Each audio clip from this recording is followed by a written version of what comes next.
Shalom Alaikum Bapak Ibu, Saudara-saudari yang dikasihi dalam Tuhan. Berjumpa kembali dengan saya untuk belajar firman Tuhan. Mari kita berdoa.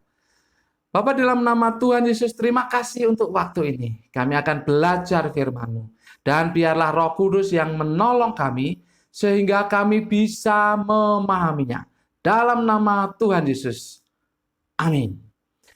Bapak, Ibu, Saudara-saudari yang dikasihi dalam Tuhan, hari ini Kamis 6 Agustus 2020, kita akan belajar dari Bilangan pasal yang ke-13, ayat 1 sampai dengan yang ketiga, dan ayat 6. Bilangan pasal yang ke-13, ayat 1 sampai dengan yang ketiga, dan ayat 6. Judulnya adalah Teladan Kaleb, bagian yang pertama, yaitu kuat, gesit, dan setia. Teladan Kaleb bagian yang pertama yaitu kuat, gesit, dan setia.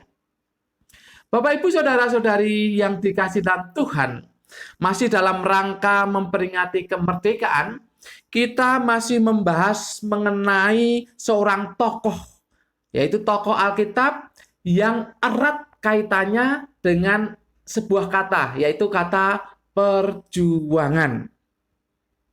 Tokoh Alkitab yang akan kita pelajari adalah Kaleb. Kita membahasnya secara berseri. Ada 10 pelajaran yang akan kita pelajari.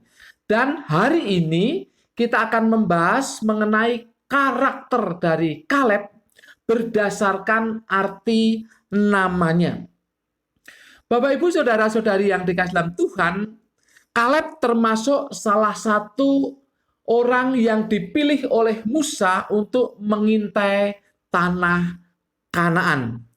Dia salah satunya dari 12 yang ada, Kaleb adalah salah satunya. Mari kita membaca ayat yang kedua dan ke-6. Demikian.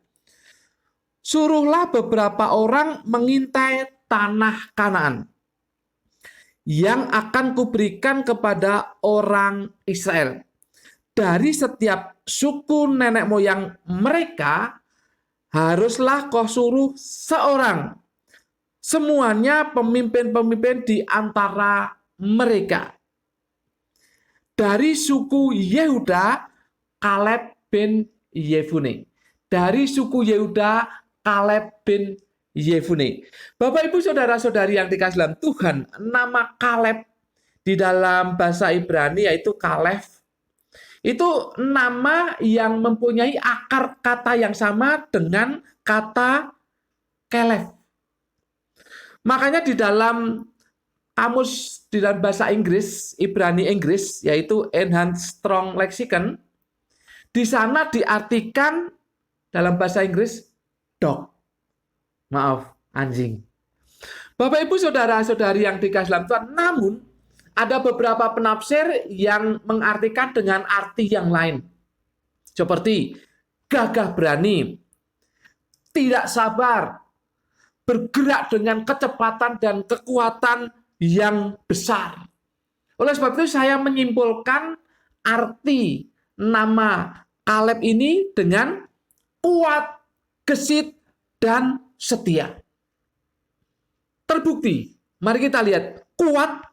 Kenapa? Karena dia memperoleh banyak kemenangan terhadap musuhnya, terhadap penduduk asli di Kanaan. Dia memperoleh banyak kemenangan.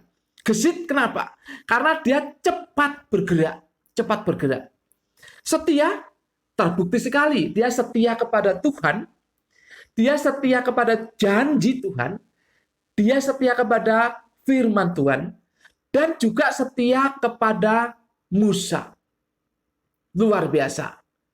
Kaleb, seorang yang kuat, gesit, dan setia. Bapak, Ibu, Saudara-saudari di dalam Tuhan, kalau kita perhatikan dalam kehidupan kita, ketiga hal itu juga dibutuhkan. Kita harus menjadi orang yang kuat. Paling tidak jiwa kita, jiwa yang kuat, yaitu teguh. Kenapa? Karena kita menghadapi banyak persoalan. Yang semakin hari bukannya semakin ringan, tetapi semakin bertambah berat dan banyak. Kita harus kuat. Dalam mengisi kemerdekaan ini dibutuhkan orang-orang yang kuat, karena tantangan untuk kemajuan bangsa itu besar, itu banyak.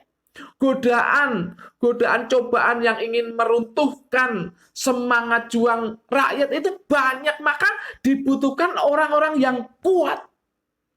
Bahkan juga di dalam pelayanan dibutuhkan orang yang kuat, dalam gereja dibutuhkan orang yang kuat supaya apa? Supaya pelayanan gereja menjadi maju. Karena ada orang yang kuat di dalam iman, di dalam jiwanya, kuat. Kemudian kita juga harus gesit. Harus cepat bergerak, jangan lamban, jangan malas, apalagi diam. Kita harus menjadi orang yang gesit.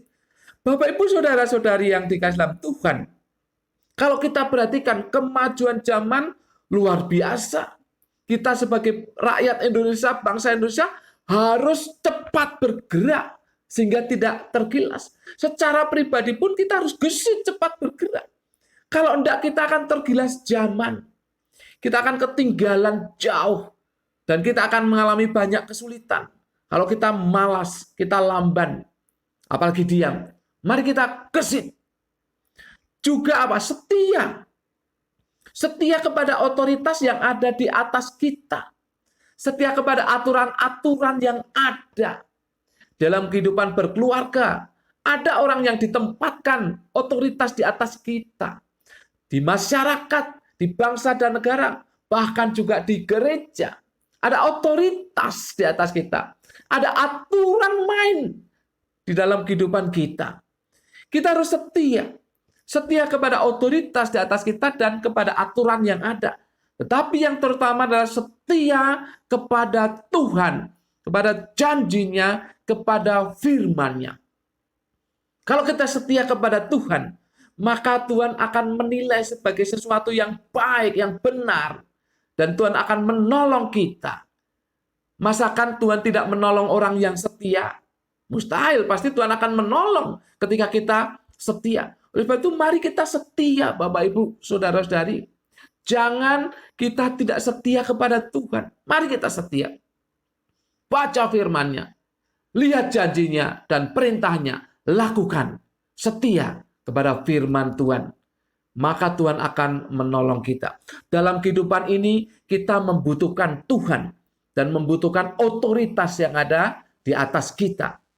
Dan kalau kita setia kepada Tuhan dan otoritas yang ada di atas kita, maka kita akan ditolong untuk banyak hal, terutama kepada Tuhan. Maka Tuhan akan menolong untuk banyak perkara dalam kehidupan Bapak, Ibu, saudara-saudari, dan saya. Ketika kita setia, Tuhan yang setia itu akan memperhatikan kita dan membuat kita berhasil melangkah dengan mantap mencapai keberhasilan demi keberhasilan. Mari kita kuat, gesit, dan setia. Amin. Mari kita berdoa. Bapa, di dalam nama Tuhan Yesus, terima kasih untuk teladan Kaleb yang adalah orang yang kuat, gesit, dan setia. Dan kami berdoa kiranya Tuhan menolong kami untuk melakukan hal yang sama. Terima kasih Tuhan. Roh Kudus tolong kami untuk merenungkannya dan menerapkan dalam kehidupan kami sehari-hari. Karena ketika kami kuat, kami gesit, dan kami setia, maka kami akan dibukakan jalan di mana kami bisa mengatasi persoalan-persoalan yang ada. Terima kasih Bapa. Dalam nama Tuhan Yesus, kami berdoa dan mengucap syukur. Semua yang percaya katakan, amin. Tuhan memberkati Bapak, Ibu, saudara-saudari senantiasa.